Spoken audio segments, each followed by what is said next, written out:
Hey guys, how are you today? Today is October 9th, 2024, and I am here with some late breaking news. In the case of Sean P. Diddy Combs.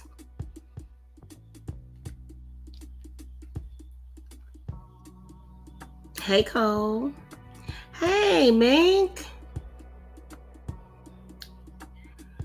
Hey Libby Lou. So,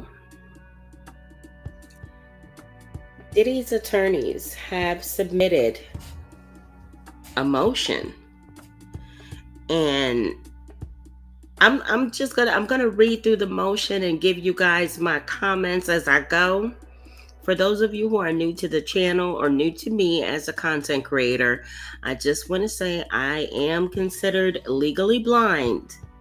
So when I take pauses to read, it's because I am like putting the phone all the way up to my face to see what I'm reading, okay? But this was filed today, October 9th, 2024.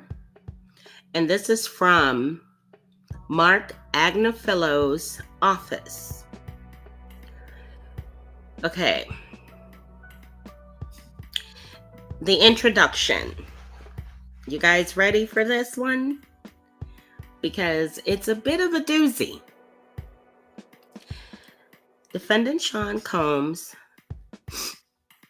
Let me turn this down a little bit. Okay. Defendant Sean Combs moves for 4 forms of relief related to what the defense believes was a series of unlawful government leaks, which have led to damaging, highly prejudicial pretrial publicity that can only taint the jury pool and deprive Mr. Combs of his right to a fair trial. Mr. Combs requests, number 1, an evidentiary hearing to examine government misconduct in connection with the leaks. Number 2, discovery of emails, documents, and records in the possession of the government, including DHS, the Department of Homeland Security, right? DHS. Let me see. Let me double check and see. DHS. Yeah, that's the department. DHS.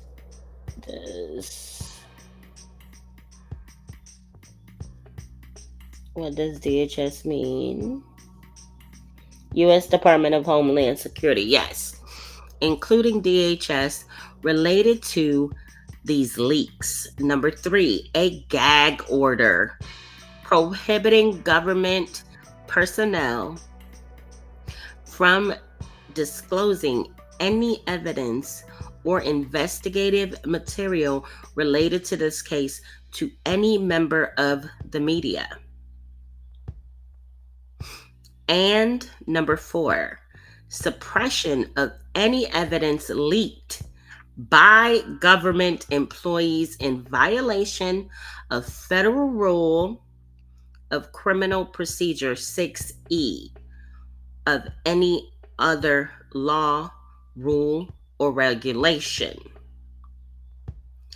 So, just in reading that alone, Diddy's defense team is asserting that the government, the federal government, is leaking videos and other evidence to the media.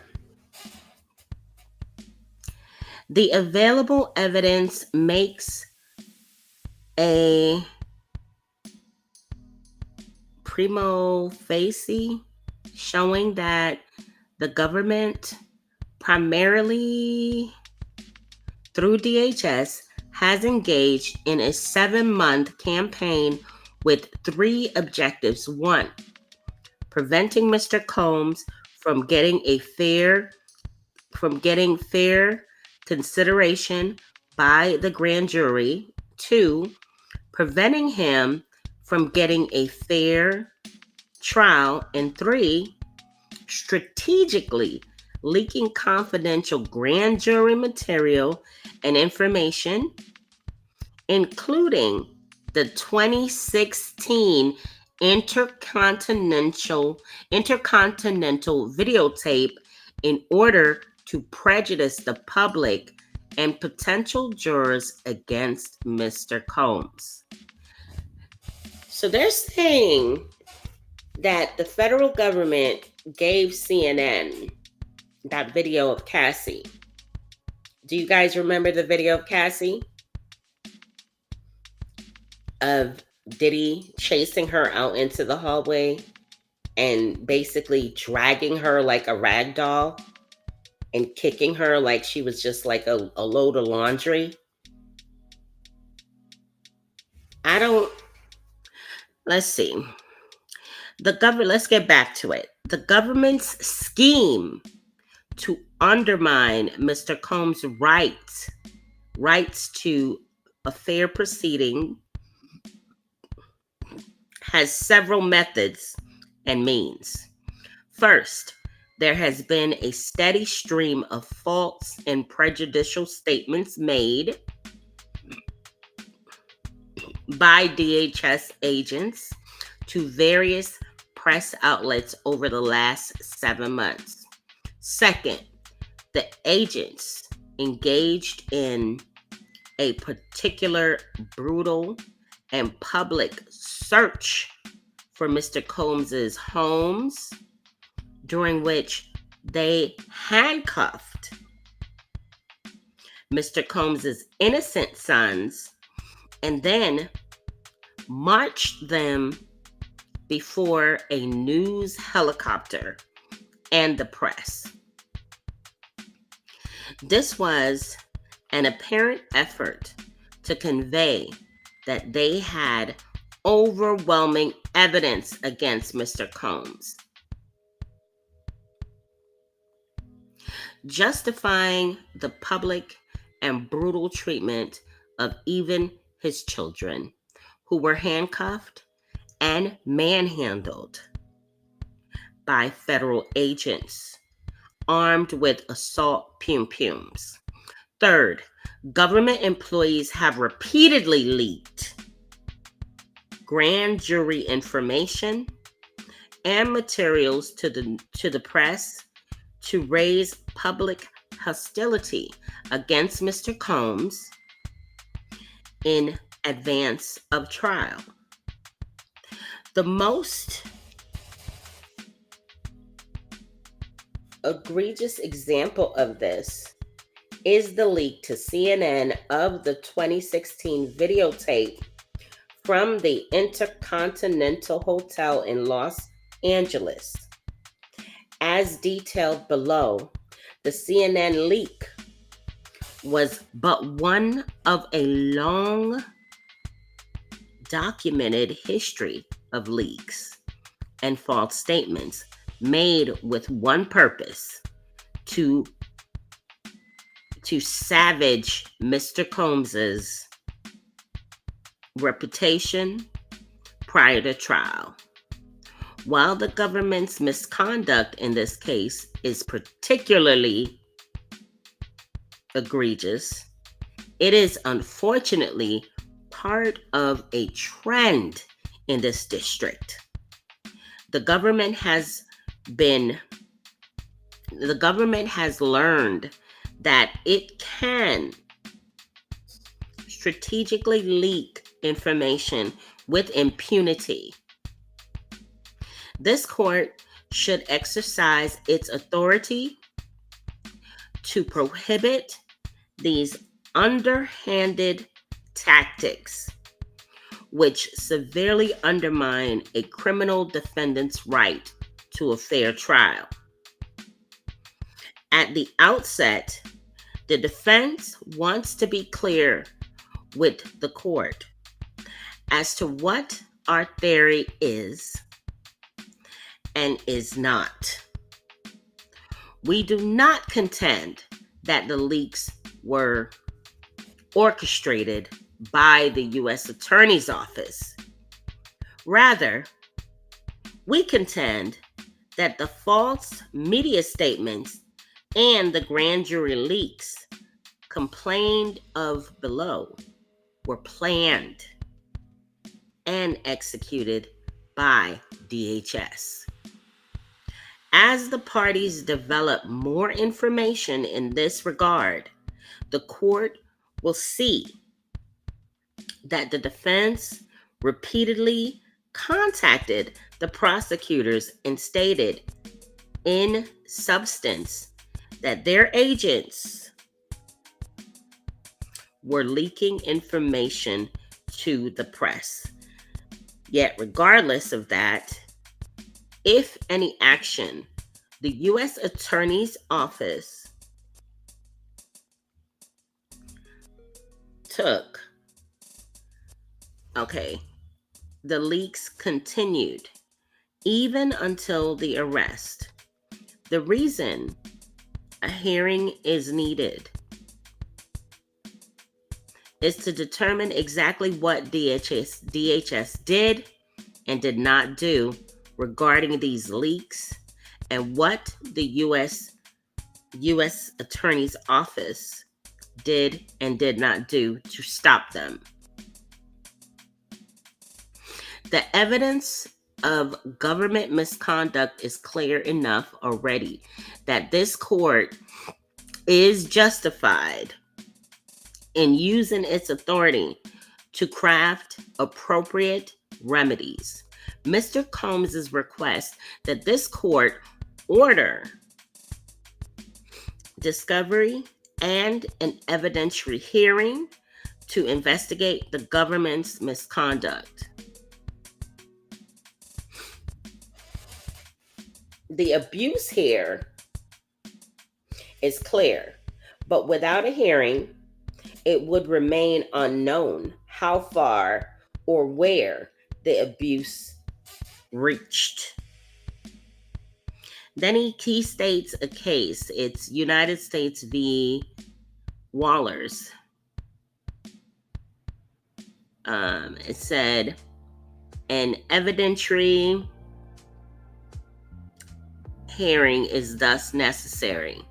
In addition, if the hearing demonstrates that the violation of the grand jury secrecy was intentional, as we expect it will, the court should order the suppression of the videotape and or any other illegally disclosed evidence, as well as other potential sanctions.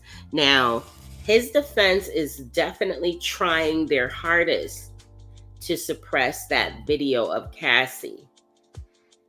His defense is trying to suppress the video of Cassie because they know that is one tape that no juror will be able to sit and watch and not see him as a monster. Cassie is much smaller than him. She was running out of the hotel room. I should have, you know what? I might play that video. Because I get what they're trying to do. And this is the first of many motions, guys. This is going to be the first of many. Mark my words when I tell you. His defense attorneys are going to try to get things thrown out, things suppressed. They're going to fight tooth and nail to get as much of the government's evidence out of this case. Now, here's the background. The full extent of the government's misconduct cannot yet be known. But what is known is already enough. Now, what is known? Why is his defense attorney not, spelling it out? Like, what evidence does he have to state or to assert in an actual motion? This is a legal document. He's an officer of the law. These are serious allegations that he's making against the United States government. What information could he potentially have to substantiate these claims? That's what I want to know. The government's tactic in the searches, its consistent stream of statements to the media, well, to the press, and the leak of the hotel video demonstrate its intent to violate grand jury secrecy rules and prejudice Mr. Combs prior to trial. Okay, it says the searches.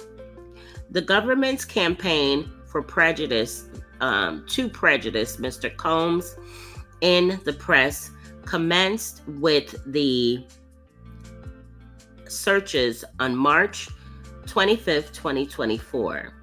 Notably, the searches could have been avoided altogether at no cost to the government. First of all, why are they acting like, oh my goodness, now his defense is really trying. They're trying. They're wishing on a star. Guys, I have a cold, so my singing voice is not really a singing voice right now, but what? The searches could have been avoided at no cost to the government? So what was the government supposed to do? They were supposed to show up to both homes, let Mr. Combs know they're coming, so that he could remove all the evidence, potentially all of the baby oil they found and other lubricant and all of the other freak-off tapes. They should have gave him advance notice, and he would have just opened up the doors, no problem, no cost, no stress. Prior to the searches, counsel for Mr. Combs had contacted the government twice to offer cooperation. Prosecutors thus knew that they could serve a subpoena on counsel for the phones, devices, and other items they sought. Oh my goodness. That is so preposterous. If he was really hiding videotapes of individuals that he recorded without their consent, like he was going to turn that over. Who in the chat right now, who is here in the chat right now that believes that if Diddy's attorneys advised him, like, listen, we've talked to the feds, we need to collect all of your devices, we need to collect all of your computers, all of your video footage or video surveillance that you may have in your home, and we need to turn them over to the federal government. Do you think the federal government would have all of the evidence that they currently have?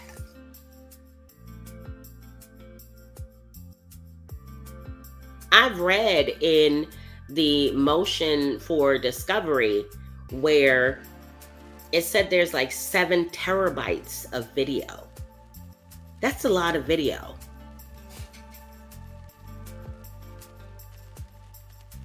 Let me know in the comments, y'all. Do y'all think that Diddy's attorneys and Diddy would have turned over all of the freak-off tapes, all of the phones? They have 9 phones, I believe, if I'm not mistaken, and other devices. There's no way he would have given up all of that. Indeed, after the searches had been conducted, the prosecutors did exactly this, serving 2 subpoenas on the undersigned, seeking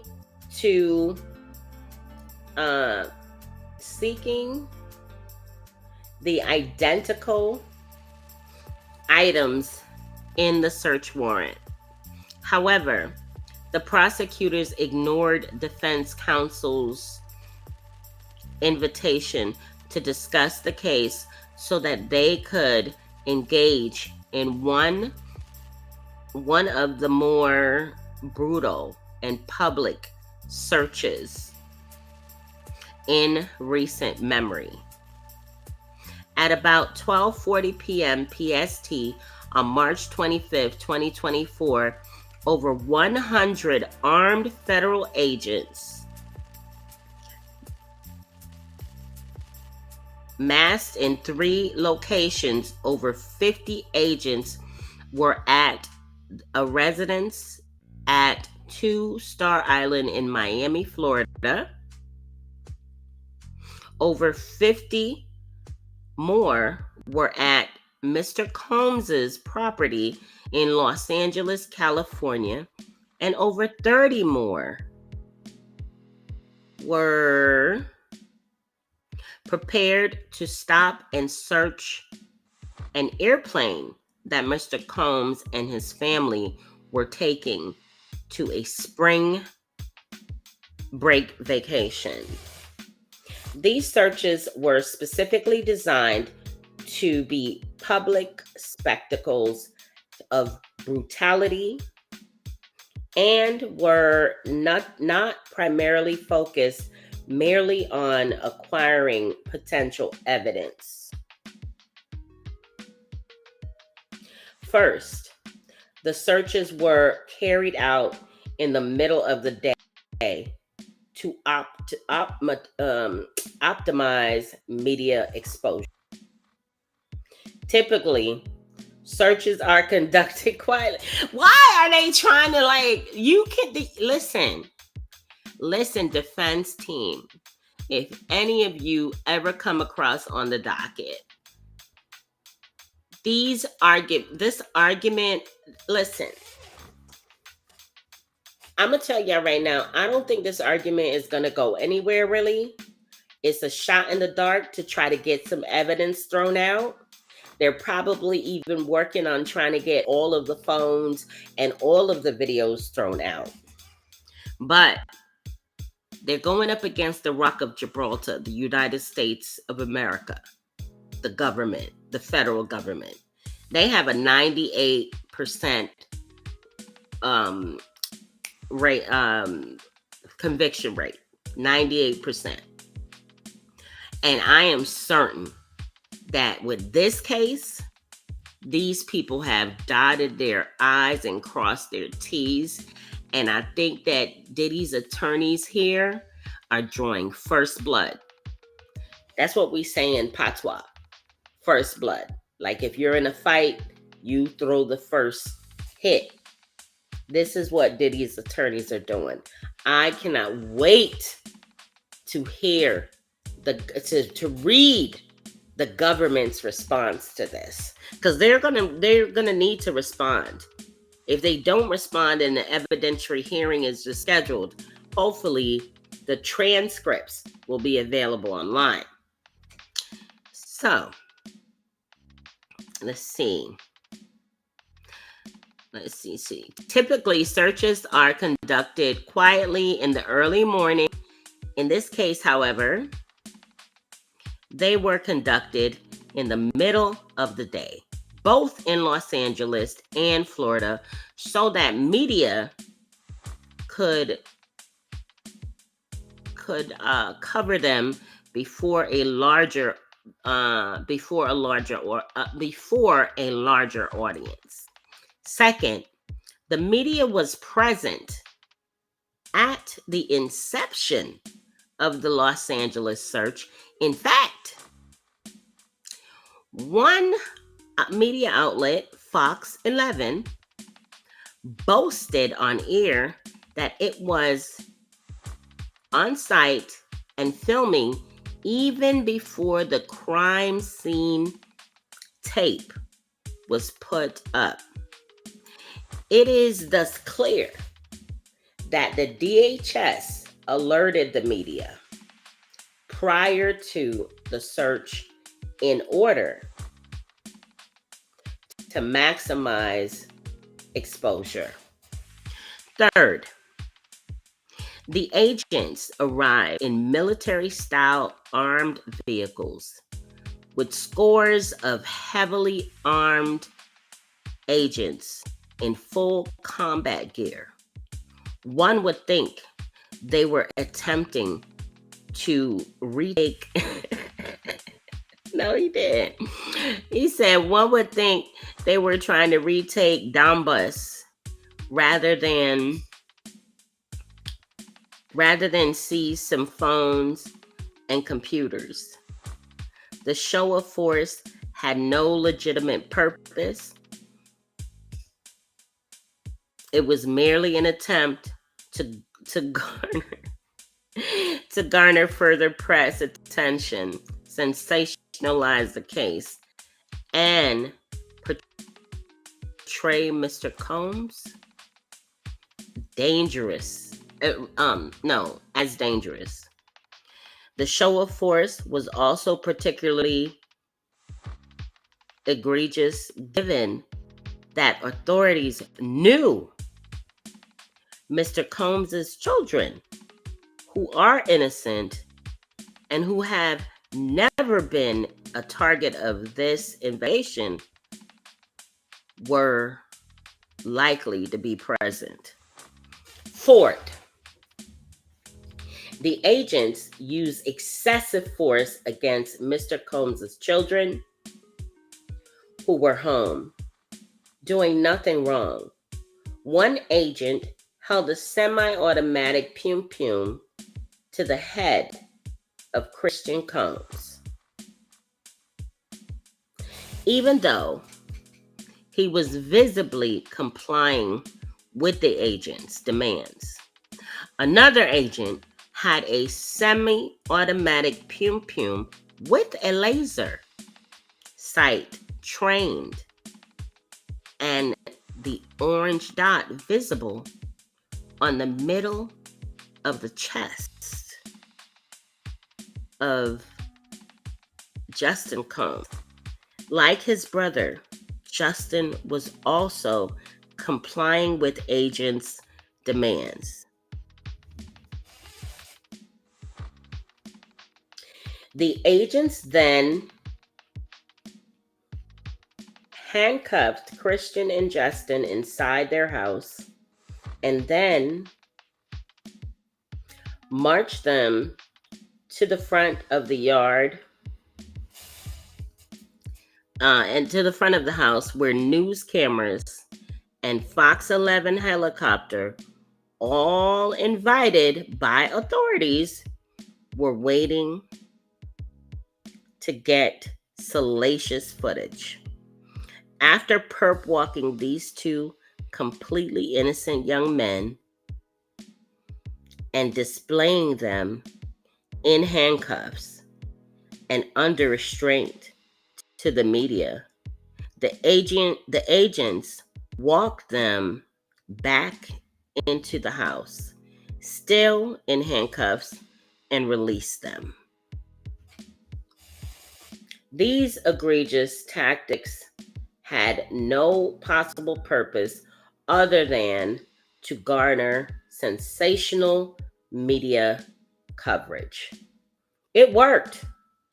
The images of armed agents in full tactical gear of the military-style vehicles and of Mr. Combs' sons, handcuffed and under restraint, having been removed at the point of an assault weapon from their homes, made instant international news. Statement by DHS agents to the press. With the searches concluded, the public relations campaign by the agents moved into high gear. There were scores of public statements made by the agents, only a small sampling of which only a small sampling of I lost my place, y'all. only a small sampling of which will be included here. On March 24th, 2025, agents and a spokesman from Homeland Security Investigations, HSI, confirmed that the government was conducting an ongoing XXX trafficking investigation. Agnaphilo deal X12 that day. Okay, so I guess this is going to be exhibits. They allegedly, I guess, have exhibits. So it says here, Exhibit 1 and 2.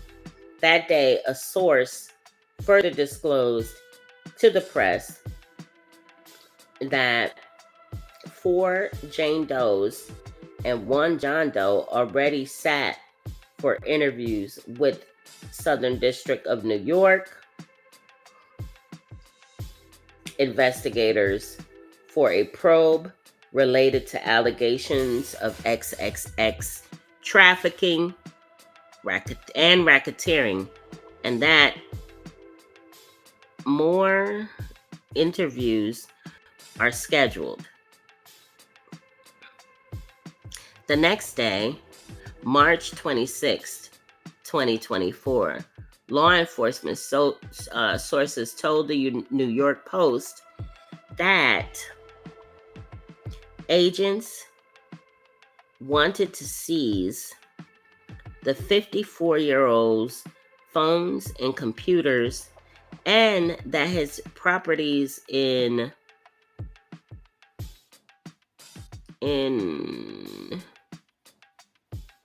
oh, I gotta go. Wait a minute.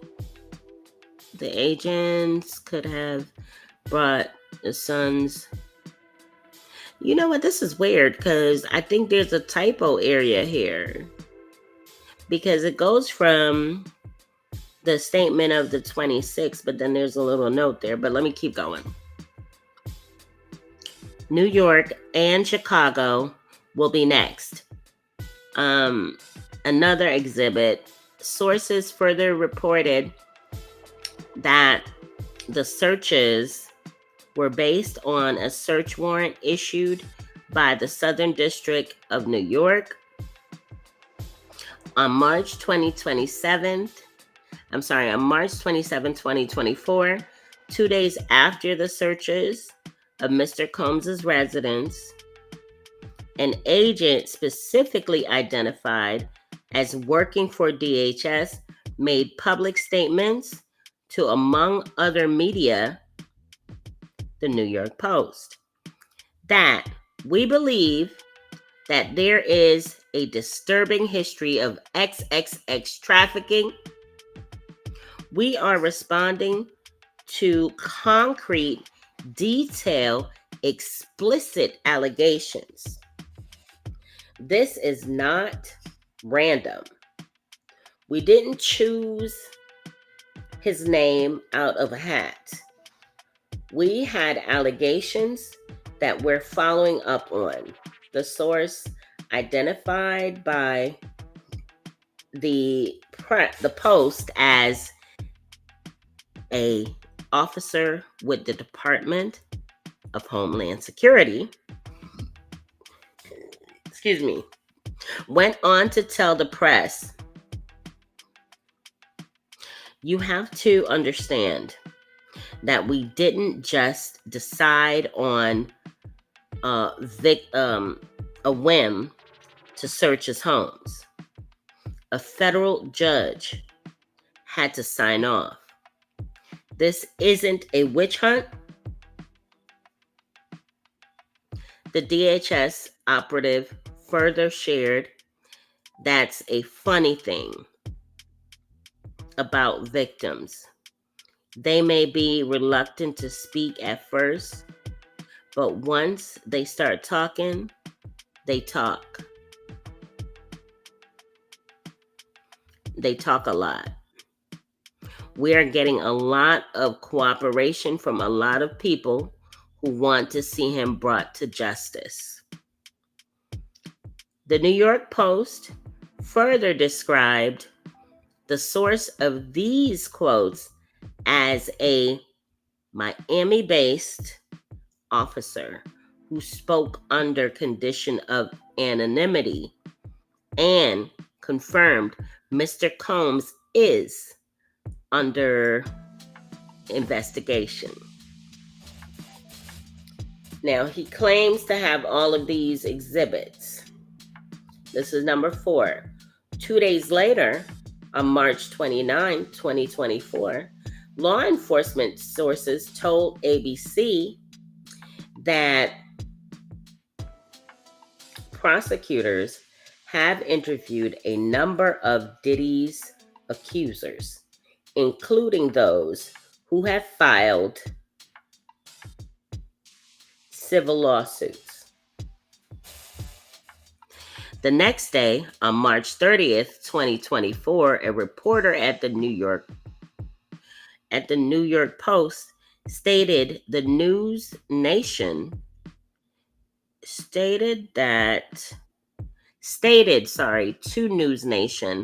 that according to Homeland Security sources, that the investigation into Combs was the tip of the iceberg and that nothing was off the table. They're talking about Damian Williams' speech. This is a shot at Damian Williams. They're trying to use his words as far as when he addressed the public and let the public know that Diddy was indicted and went over some of the information as it related to the indictment. That's what they're talking about here. Has to be. Well, no. When he said those words, but it would have been before, it would have been after that. So they may be talking about him. On April 2nd, 2024, a media outlet called The Source reported that sources close to the case shared that authorities had requested telecommunications records related to Combs. It further reported that the source who requested anonymity due to the sensitivity of the matter disclosed that Homeland Security investigators are also keen on obtaining flight records associated with Mr. Combs. These flight records, including passenger list, could provide valuable insights into Combs's movements and activities. What's wrong with that, y'all? What's wrong with that? He's calling out the feds for doing their job. He's calling out the feds for doing literally what they do. This is what they do. And I'm sure his attorneys know that this is what they do. But the fact of it is they have to put up a fight. They have to try to get some of this evidence up off of Diddy. They have to, guys. This is going to be one of the big... This is going to be a big... I have to be in that courtroom. I have got to be in that courtroom because this is going to be a knockdown, drag out fight with these attorneys. This is going to be... Because, okay, I don't know if a lot of you guys know me from my other channel, but I went to a trial before. My first one. It was a cult leader who got convicted and sentenced to life in prison plus 10 years without the possibility of parole. And it was for the R word, false imprisonment, and three charges of revenge porn. His name was Eligio Bishop, aka Nature Boy. Now, I tell you guys about that case so that you could look it up, because as far as the attorneys on his case, on his side of the table, he wasn't anything to see. He wasn't a showstopper. I feel like his attorney was just there so that he wouldn't get fined, because it was, in my opinion, in that case, the guy did not accept his Miranda. He talked to the police and gave them, I think, almost an hour worth of a confession. Okay? In which she said no. So his case was, I don't know how anybody's was gonna get around that. But if Nature Boy had the type of attorneys that Diddy has, he may have had a fighting chance, because these guys are going and swinging. All right, let's continue. Within the first week of the searches, the agents, all of whom, excuse me, the agents, all of whom were involved in an ongoing grand jury investigation, informed the press that purported victims had been interviewed, that they had obtained and executed search warrants, that they were obtaining telecommunications and flight records, presumably with grand jury subpoenas, that their grand jury investigation was getting a lot of cooperation from a lot of people who want to see him brought to justice. Didn't I read that? And that the grand jury investigation into Combs was just the tip of the iceberg. Yeah, I read that already. In addition to the agent's public statements were solely designed to prejudice the grand jury and the public, such as, we believe that there is a disturbing history of XXX trafficking. We are responding to a concrete, detailed, explicit, I already read all of this, explicit allegations, Let me get back to my space, guys. Okay, between the grand jury leaks and the incendiary,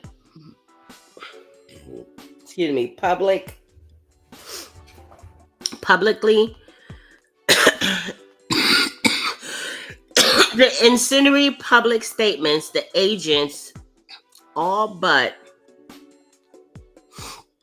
ensured that the grand jury would be tainted, as well as the general public, from which we will soon select a jury. The inflammatory and false public statements continued up to the present. On September 18th, 2024, a Department of Homeland Security agent told the New York Post that the music mogul had rooms that were clearly dedicated to XXX, with cameras all around.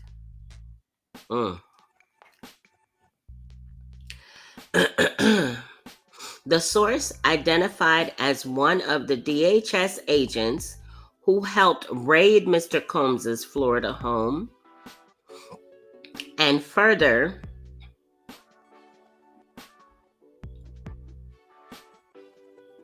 described video evidence obtained during the investigation.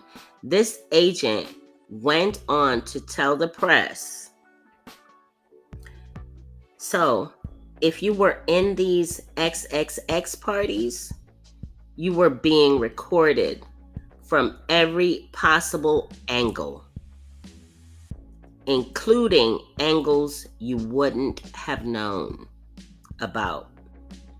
The Homeland Security agent then told the New York Post, in my opinion, he's as bad as Jeffrey Epstein.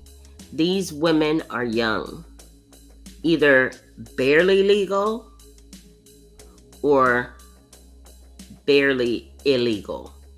Whoa. Oh my goodness, guys. Okay. For a government employee to make statements to the New York Post, to a New York Post reporter, are false, damaging, and prejudicial. The indictment alleges a single victim as part of the ex-trafficking charge. An adult woman with whom Mr. Combs had a romantic relationship for 10 years. For the agent to make public statements that the conduct involves barely legal women and that Combs is as bad as Jeffrey Epstein is destructive to Mr. Combs's right to a fair trial, particularly in light of the fact that the only victim in the indictment was an adult throughout the charged conduct. Now, pause right there. I'm going to pause right there and I'm going to try to hold my spot so that I don't go back. Well, actually, let me finish reading this. Taken together, the false prejudicial statements and leaks serve to feed further sensationalistic media coverage and prejudice potential jurors in advance of trial. Okay, so let me pause right here. His attorneys are pushing to try to see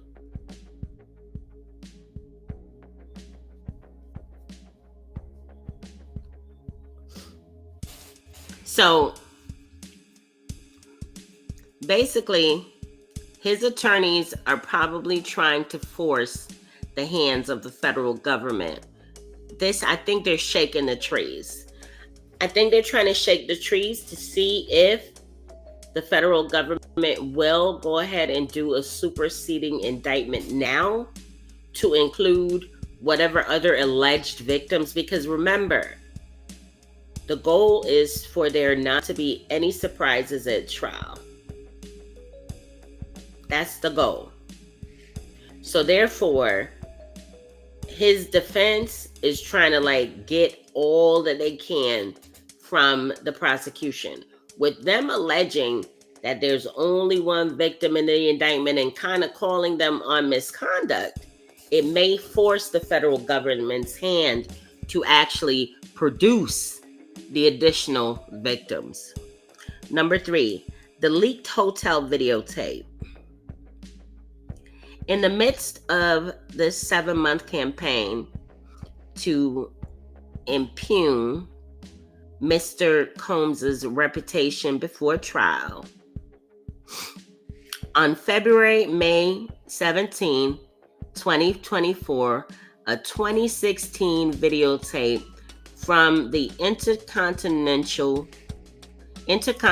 in Las Vegas was leaked to CNN. By far, the most likely source of the leak is the government.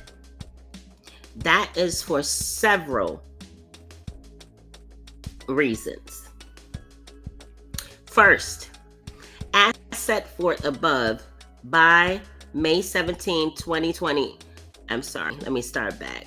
First, as set forth above by May 17, 2024, federal agents had already engaged in a months-long campaign of leaking information to the press. They had a demonstrated propensity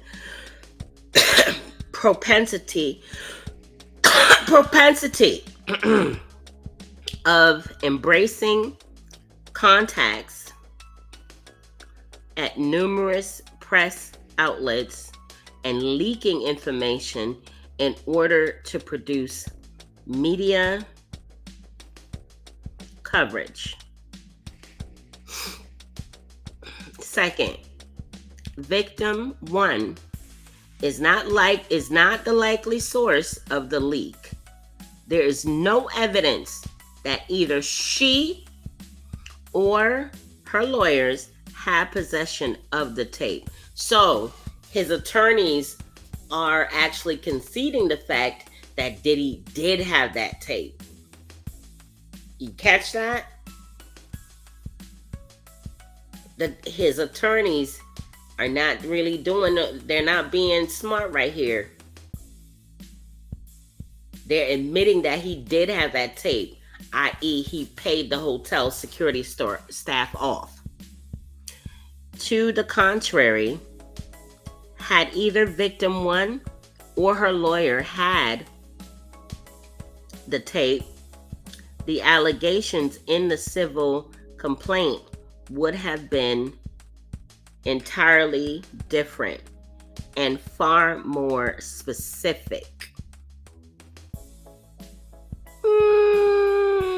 No, I don't think so, because Cassie's lawsuit, reading it back and then watching the videotape, she described that interaction in the hallway very well. Don't you guys think? Like, when you guys heard the excerpts of her lawsuit and then saw the tape, there was quite the contrast. She explained exactly what happened in that tape very vividly. Adding the tape was just a cherry on top. It kind of lifted her words off the page for me. I don't know about you guys. Did it lift it off the page for you after you saw the tape? Because it did for me. Let's see. Moreover, victim 1 had no motive to approach law enforcement, much less leak a videotape. She had sued Mr. Combs and received a substantial 8-figure settlement. The government's investigation only began after her lawsuit was settled. Third, an unrelated third party is not a likely source. If a person not in law enforcement were to leak the videotape to a news source, the person likely would have sold the tape rather than simply give it to CNN. How does he know that it wasn't sold to them? Outlets such as TMZ are known to pay tens of thousands of dollars for such footage. That it was leaked instead to CNN shows a motive other than financial profit. It shows a motive to damage Mr. Combs's reputation without money. A motive held by the federal government, by federal agents. Fourth, the timing of the leak suggests government involvement. The tape was leaked one of the few days the Trump trial was not being held, as Barron Trump, Donald Trump's youngest son, graduated that day from high school in Florida with his father in attendance.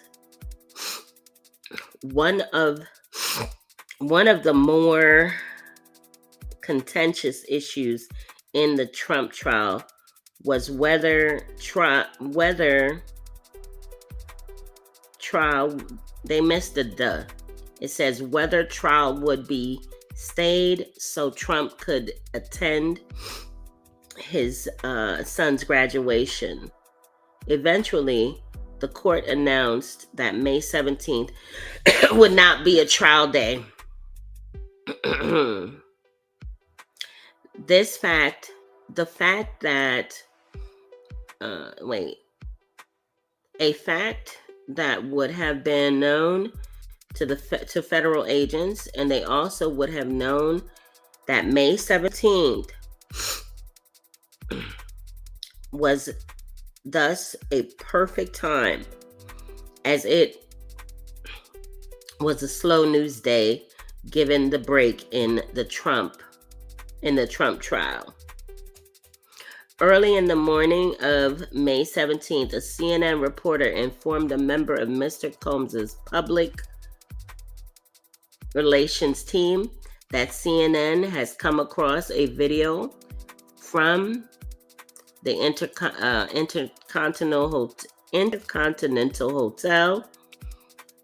The reporter went on to say, "Through our reporting, we have confirmed this video is authentic." The reporter saw comment and also stated that CNN was reaching out to victim one's representatives for comment.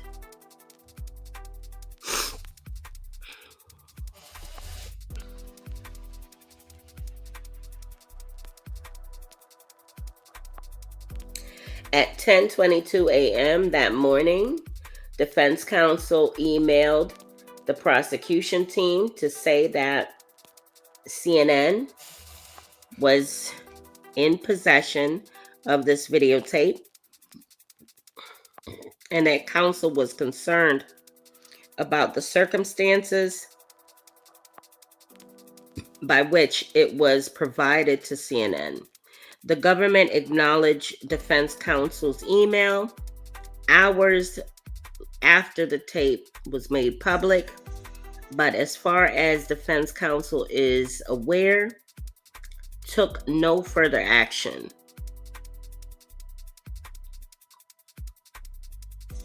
Regardless, a few hours after defense counsels made the prosecutors aware that CNN had the tape,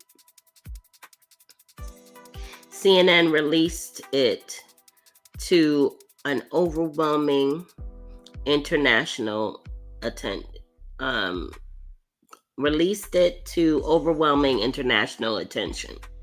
The videotape was leaked to CNN for one reason alone: to mortally wound the reputation and the prospect of Sean Combs successfully defending himself against these allegations. Rather than using the videotape as trial evidence alongside other evidence that gives it context and meaning, the agents misused it in the most prejudicial and damaging way possible. The government knew what it had: a frankly deplorable video recording of Sean Combs in a towel, hitting, kicking, and dragging a woman in full view of a camera in the hallway of the hotel. The potential problem for the government is that if an agent provided this videotape to CNN, this would be a violation of grand jury secrecy. This is, among other things, what the hearing will determine, because it is reasonable to believe that this was obtained in connection with a grand jury investigation, that it was intentionally given to CNN to be released to the world, and that there is a strong possibility that the person providing it to CNN was a federal agent involved in this grand jury investigation. The remedy of this conduct should be full suppression of the videotape that the government. So they are trying to get that tape out of there. They're trying to get it suppressed. I don't know. I don't know if they're gonna be able to do it. I think it's a Hail Mary shot in the dark. Guys, we only have 5 more pages left of this motion. Thank you guys for sticking in there with me. Let's see. Hey BB London, hey Libby Lou. Hey Empress, how you doing, love? Hey Cole. Hey Martin Jackson, how are you? Guys, if you're not, hey Mo Light, how are you, love? If you're not already subscribed, please be sure to subscribe. Set your notifications to all so that you're notified when I go live or add new content. Hey Lisa says what? Again, this is the motion filed by Diddy's attorneys today in the Southern District of New York. And they are asking that the videotape of Sean P. Diddy Combs be suppressed and not used in his criminal case. I don't see that happening. Now, see, the court's authority. This court has the authority to investigate the government's actions and order appropriate remedies. Its authority begins with the Federal Rule of Criminal Procedure, 6E, which mandates secrecy of grand jury proceedings and materials.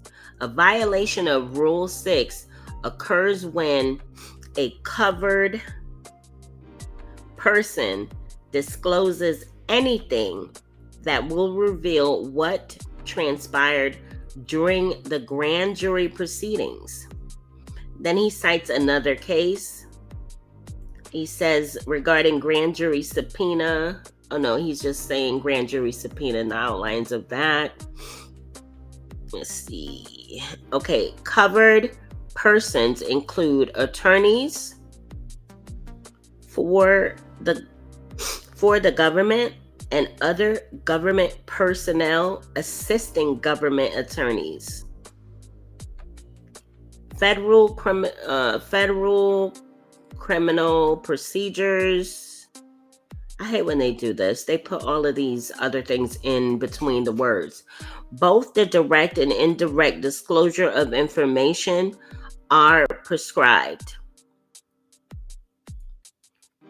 Secrecy extends not just to grand jury transcripts, but also to all materials relating to or affecting the grand jury.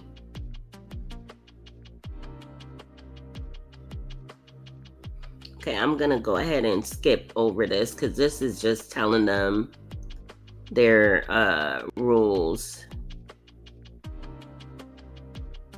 I'm just going to skip letter C because it's going through all of the rules. And they're like, okay, let me go to B. No, D, I'm sorry. So here's the requested relief.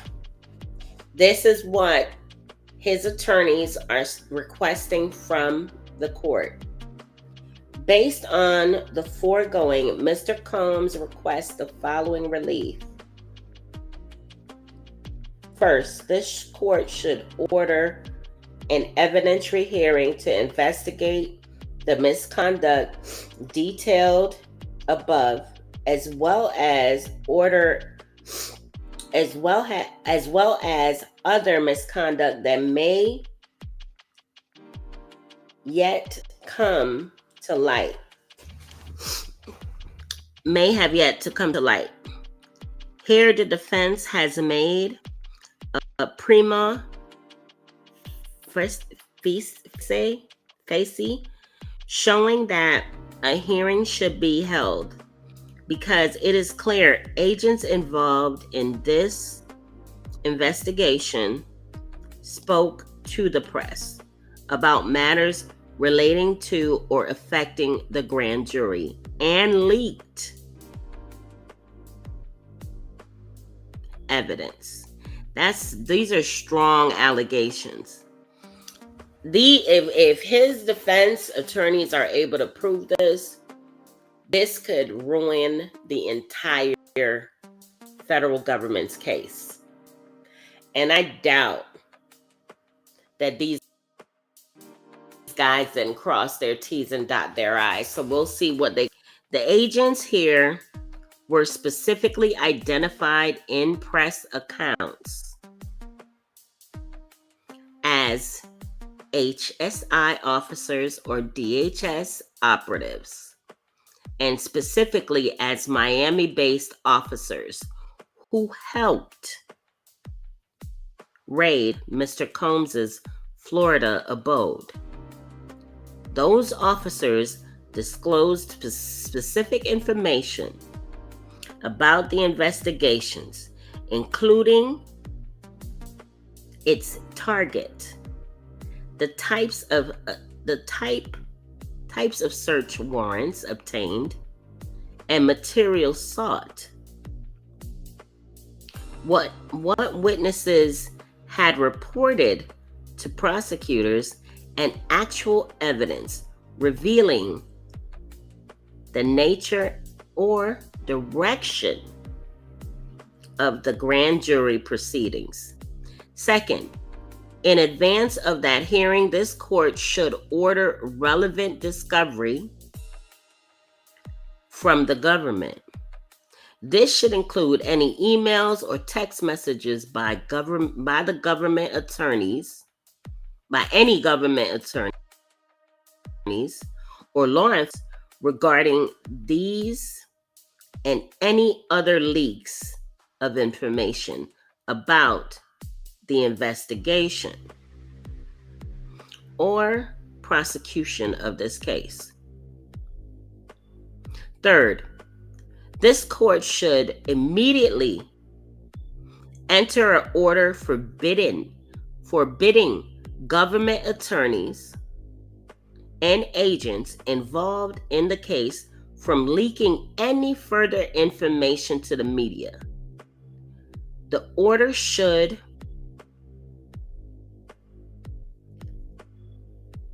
cover all grand jury material as well as other non-public information related to the investigation or prosecution of this case.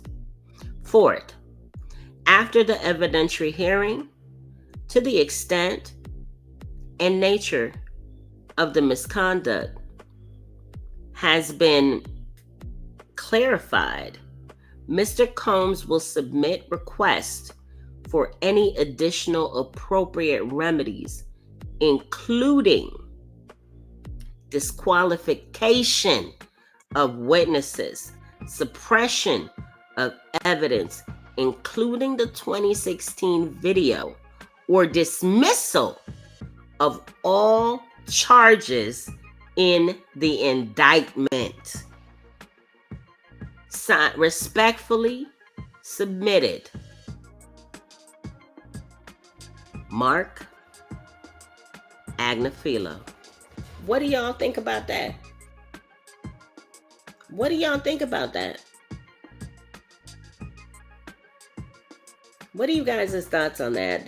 This is the big one. This is the big one. They are pushing immediately for a potential dismissal. Well, suppression and dismissal. Let me know what you guys think. I haven't been live in a couple of days, guys, because I've been struggling and battling with a very, very, very, very, very bad cough. It's been kicking my butt. I've been fighting with it tooth and nail, though, to get myself better, feel better. It's been stressful, but I was like, I cannot not go live and share this update with you guys because this is major. This is a major move, and I'll put like a 1 over in Diddy and his attorney's column. But I think they're gonna get an A for effort, an E for effort rather. They're gonna get an E for effort on this one because I don't see that they will find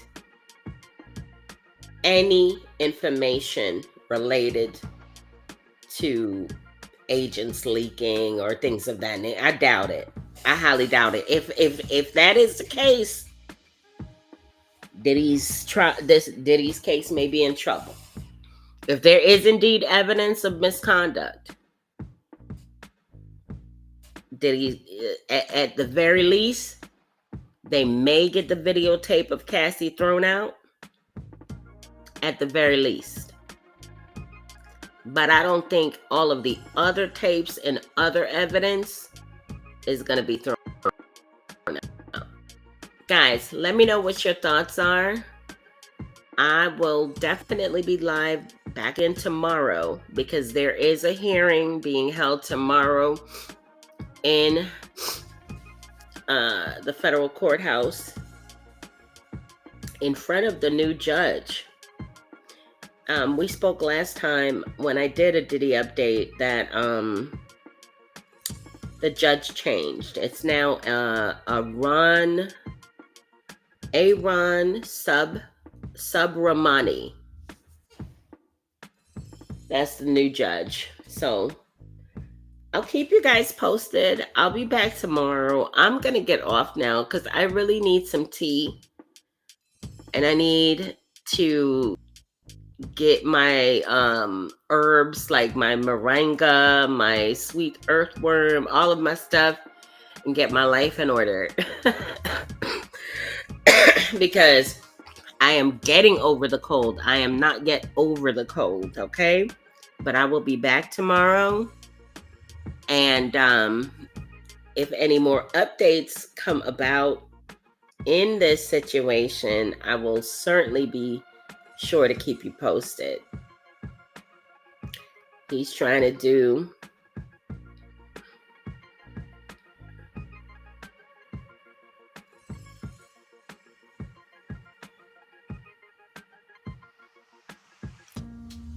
I don't know how he's going to be able to keep new news out of the public, though, Martin. I mean, I get it. They're trying to keep new news out of the public. But the thing about it is, with the federal government, the proceedings are not live streamed, but the federal government is I think they're running on 100% electronic because they get their transcripts in like within 48 hours. I see the transcript in the system from a hearing. So, I mean, the public will be able to follow this. I mean, I guess there was a hearing that they have not released yet. The first bond hearing that he had with that magistrate judge has not been released. Neither has the second one with Judge Carter, the transcript. They have set that for redaction, and it's not going to be released to the public until October 30th, I believe. And I do want to read through that transcript, but the federal government is going to redact it. I hope it's not overly redacted that we can't really figure out what they're talking about. But I will be reading that hearing, the hearing transcripts from his first appearance. I think his first appearance was on the 17th. Yeah, Wait, on the 17th? Yeah, it had to be the 17th because he got arrested on the 16th. Yep. And then he went again on the 18th and was denied again, but denied bond again. But guys, thank you so much for being here. And be sure to subscribe if you're not subbed already. We are almost at 400 subs. I want to just take a moment and say welcome to all of my new subscribers. Guys, when I hit 500, I will be doing a face-to-face live stream case update with all of you guys. So I'm going to wait. I need to get myself together before I do the face-to-face with you guys. I need to order a new tapestry to kind of match my decor over here. And just, presentation is everything. But once we get to 500, I will be doing a face-to-face live stream with you guys. Welcome aboard to all of my new subs. Guys, please like, comment, subscribe, and share. I'll catch you guys on the next one.